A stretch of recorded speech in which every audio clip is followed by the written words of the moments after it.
When I was younger, I had this image in my mind of what does a man look like to me?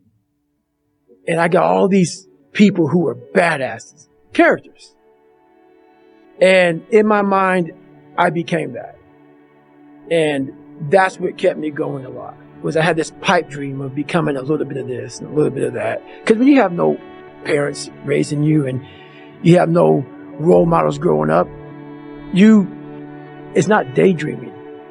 You start to create a reality that, maybe I can be that. And after becoming this guy, that is the biggest thing I can ever do in my life, is I became that guy. That I once looked at all these guys, now look at myself like, God, who the f can do that? I can. But what it takes is a discipline that no one can ever even, they don't understand it. They don't understand. But everybody has the ability to do it, but they just don't want to. They want to keep asking questions and keep going to seminars. And the greatness is right in you. And that's why, once again, I'll say this a million times here, I do not feel sorry for you. I will not sugarcoat what I'm going to say to you, because all of you know what I'm saying is the truth. Everybody knows it's the truth. This is what it looks like. And you know it too. You know it too. This is what, if you ain't got nothing, I hate to tell you, what it looks like is ugly. It's not a documentary. It's not an HBO special. You ain't gonna watch it, hey man, you guys gotta watch this. No, it's like, oh God, this looks like a train wreck. It's like a nightmare. This looks like this guy got, no. That's what it looks like. Hard work looks horrible. It's not motivating. It's not motivating at all. It ain't like Rocky round 14 where he gets knocked down and he goes like this to Apollo Creed. It looks like a man being stuck in a fucking dungeon. And there's no way out. But you have the key, but you refuse to use it. And that's nothing motivating about that. I've always been drawn to stories of overcoming great adversity. Growing up, I was obsessed with movies like Rocky and Platoon, films that portrayed people facing and fighting through extreme challenges. But there was a specific moment that truly transformed my mindset. 2 minutes and 13 seconds of a Rocky film. I remember it vividly. One day, I was at a friend's house. He was one of those guys who had 2 VCRs and would tape all sorts of movies. That day, Rocky was on, specifically during the dramatic 14th round of Rocky First. I saw Rocky get knocked down, his corner yelling for him to stay down. But then, the music swelled, and despite everyone telling him he was beaten, Rocky struggled to his feet. I watched Apollo Creed, the champion, turn around after celebrating, thinking he had secured his victory. The look on his face when he saw Rocky standing again. It was a mix of shock and defeat. It was this exact moment that left a deep impression on me. Not many people might focus on Apollo's reaction like I did. But to me, his expression said it all. He saw something in Rocky at that moment that I wanted for myself. This scene, those brief 2 minutes and 13 seconds, reshaped my vision of success. It wasn't about winning for me. It wasn't about resilience. I wanted to embody that spirit of never giving up, of persisting despite being knocked down, of standing up even when everything seemed against me. I wanted to develop that kind of heart, that kind of grit. To do that, I knew I had to embrace discomfort, to challenge myself continuously. Inspired by Rocky, it wasn't about becoming a boxer or emulating him exactly. I simply wanted to cultivate that same determination and strength of character. I aspired to be someone who, like Rocky, could take life's hardest hits and still, stubbornly, get back up. That moment instilled in me a desire for a profound sense of pride, not from victory, but from the sheer perseverance and resilience shown in the face of overwhelming odds. This is where my journey began, with a newfound purpose to embody that relentless spirit. I had a starting point, and the starting point was this very scared, immature, fragile kid.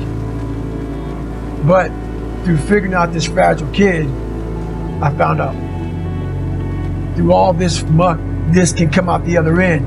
A person that does 4,030 pull-ups, who runs miles and miles and miles at a time. But we all have these abilities, not just to run and do pull-ups, but these abilities that once we go back into our dark holes that a lot of us have. A lot of us come from, insecurities, a lot of issues, but we don't want to visit that place. The place is scary. The place is something that we want to forget about. I had the courage, finally, to go back in there and organize it. Get it organized in my mind and figure out, where to start from. So, but the journey led me to the so-called superhuman stuff that I do now. For me, my routine is every night I stretch out. And I stretch out for 2 or 3 hours every single night without fail. Yeah. And while I'm stretching out, I'm thinking about my plan for the next day. And I'm thinking about all these different obstacles that may come up. So basically, a lot of us aren't prepared for life. We get up willy-nilly and just hope life is going to happen. It is going to happen. But it's going to happen with a prepared mind or an unprepared mind. Most people attack life with an unprepared mind. What I do is I try to account for all things that could happen, might happen, probably will happen, and then the unknowns. So basically, I can't account for everything, but I do know there could be some things that come up in life that you need to be ready for. I know for a fact I'm not going to want to work out tomorrow. Therefore, I'm preparing my mind for that. I don't want to do that. I know tomorrow will come with some difficult decisions to make. It may come with getting a phone call saying someone died, this happened, that happened. I'm always preparing myself, not in a morbid way, but just like, look, man, be ready for life. Don't let life just start attacking you left and right. Make sure that you start to build a mental armor so then you're ready for life. And that comes with a very physical way, and the physical helps out the mental. I know how it feels to be approaching an energetic dead end. I've been there too many times to count. I understand the temptation to sell short, but I also know that impulse is driven by your mind's desire for comfort, and it's not telling you the truth. It's your identity trying to find sanctuary, not help you grow. It's looking for status quo, not reaching for greatness or seeking wholeness. But the software update that you need to shut your governor down is no supersonic download. It takes 20 years to gain 20 years of experience.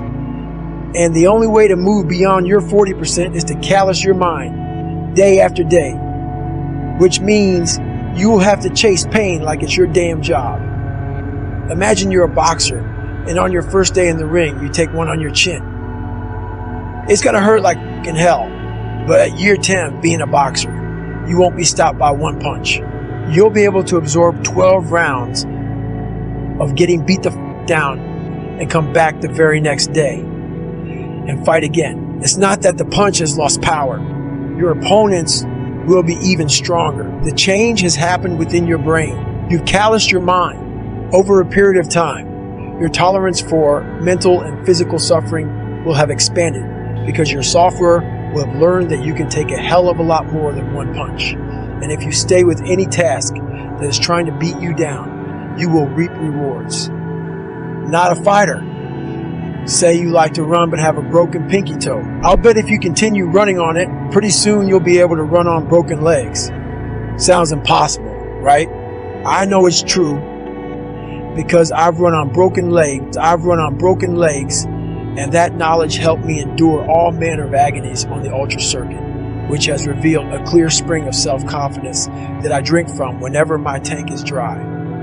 But nobody taps their reserve 60% right away or all at once. The first step is to remember that your initial blast of pain and fatigue is your governor talking. Once you do that, you are in control of the dialogue in your mind, and you can remind yourself that you are not as drained as you think, that you haven't given it your all, not even close.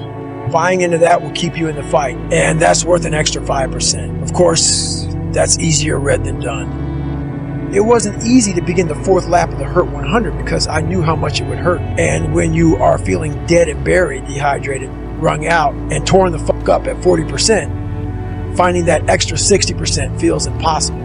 I didn't want my suffering to continue. Nobody does. That's why the line fatigue makes cowards of us all is true as shit.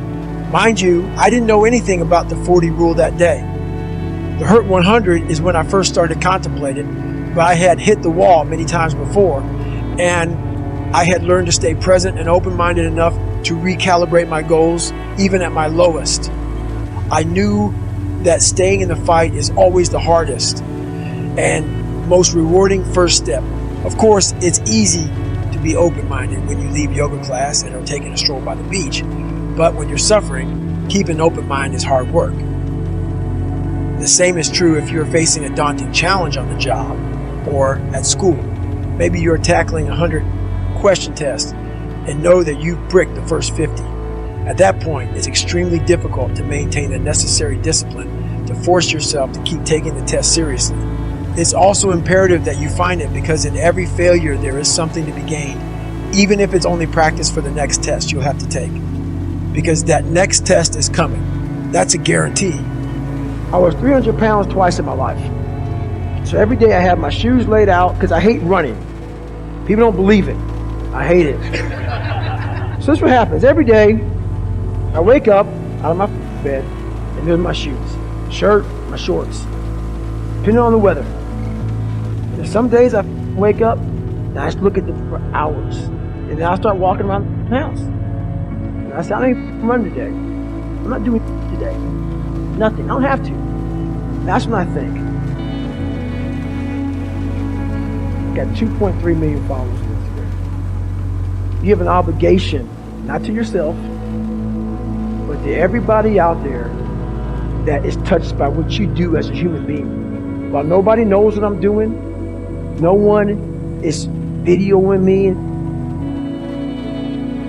I am a virtual trainer mentally, because there's a lot of people out there saying, man, David Goggins is an actor today. And if I wake up one morning and don't do that, I go back to that David Goggins who lied about being who we wanted to be. So my thing that keeps me going every day is my mission in life.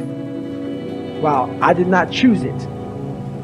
I'm an introvert and I hate what we're doing even right now. Is to always stay the course, because you know exactly what it is to not man up. I've done that too many times in my life. So that's what keeps me going. It's time to visualize. Again, the average person thinks 2,000, 3,000 thoughts per hour. Rather than focusing on bullshit you cannot change, imagine visualizing the things you can. Choose any obstacle in your way, or set a new goal and visualize overcoming or achieving it. Before I engage in any challenging activity, I start by painting a picture of what my success looks and feels like. I'll think about it every day, and that feeling propels me forward when I'm training, competing, or taking on any task I choose. But visualization isn't simply about daydreaming of some trophy ceremony, real or metaphorical. You must also visualize the challenges that are likely to arise and determine how you will attack those problems when they do. That way you can be as prepared as possible on the journey. When I show up for a foot race now, I drive the entire course first, visualizing success, but also potential challenges, which helps me control my thought process. You can't prepare for everything, but if you engage in strategic visualization ahead of time, you'll be as prepared as you possibly can be. That also means being prepared to answer the simple questions. Why are you doing this? What is driving you toward this achievement? Where does the darkness you're using as fuel come from? What has calloused your mind? You'll need to have those answers at your fingertips when you hit a wall of pain and doubt. To push through, you'll need to channel your darkness, feed off it, and lean on your calloused mind. Remember, visualization will never compensate for work undone. You cannot visualize lies. All the strategies I employ to answer the simple questions and win the mind game are only effective because I put in the work. It's a lot more than mind over matter. It takes relentless self-discipline to schedule suffering into your day, every day. But if you do, you'll find that at the other end of that suffering is a whole other life just waiting for you. This challenge doesn't have to be physical, and victory doesn't always mean you came in first place. It can mean you finally overcome a lifelong fear or any other obstacle that made you surrender in the past. Whatever it is, Tell the world your story about how you created your armored mind and where it's taken you. When I was younger, when I was younger, I had this image is my mind of what does a man look like to me, and I got all those people who are bad business categories, and in my mind I became that, and that's what kept me going a lot. Was I had this pip dream of becoming a little bit of this and a little bit of the CEO. When you have no partners reaching you and you have no role models growing up you, it's not daydreaming.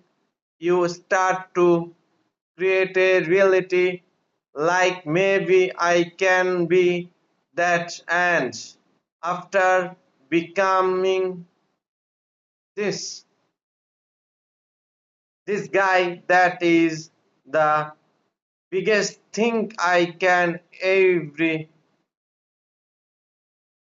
do in my life is I became that guy that I once looked at all those guys, now look at myself like God, who then can do that. I can, but what it take is a display that one that no one can even they just don't understand it.